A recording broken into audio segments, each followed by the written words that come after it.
Vous connaissez l'histoire de Dédé l'arroseur? Pendant la guerre, Dédé collabore avec les Allemands et travaille pour Vichy.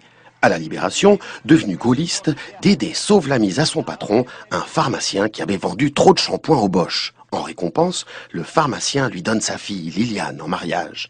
Et voilà Dédé devenu patron de L'Oréal. Pendant les 30 années qui suivent, Dédé devient milliardaire. Il verse des paquets de pognon au parti de la droite française. Il devient même ministre. Sur le tard, il tombe amoureux d'un jeune homme, un dandy qui écrit des livres et fait de la photo. À la mort de Dédé, la femme de celui-ci, Liliane, alias Lily mise en pli, lègue au dandy 1 milliard d'euros. Non, pas 1 million, 1 milliard. Pourquoi? Mais parce qu'il le vaut bien. Et Riri la praline, vous connaissez?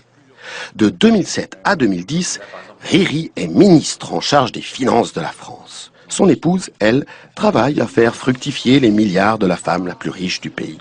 C'est alors qu'on découvre que le ministre, qui est aussi le trésorier du parti du président Speedy González, aurait reçu 150 000 euros de la femme la plus riche du pays, à la veille des élections, et au black.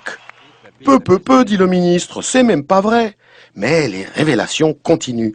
Riri aurait refilé une légion d'honneur au gestionnaire de fortune de la femme la plus riche de France pour le remercier d'avoir engagé son épouse. Ouïe, ouïe, ouïe, ça commence à sentir la boîte à biscuits pour Riri la praline.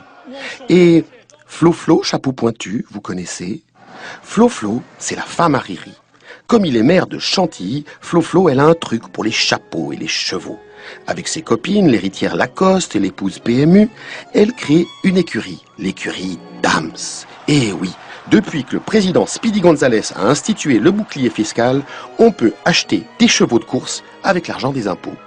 Peu, râlent certains députés. C'est pour créer de l'emploi, le bouclier fiscal, pas pour s'acheter des chevaux.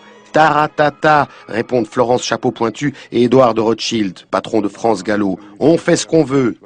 Et devinez où elle bossait, Flo Chapeau Pointu, avant cette sombre histoire? À France Gallo, pardi. France Gallo, dont les profits se sont envolés depuis que Riri a légalisé les paris sur Internet.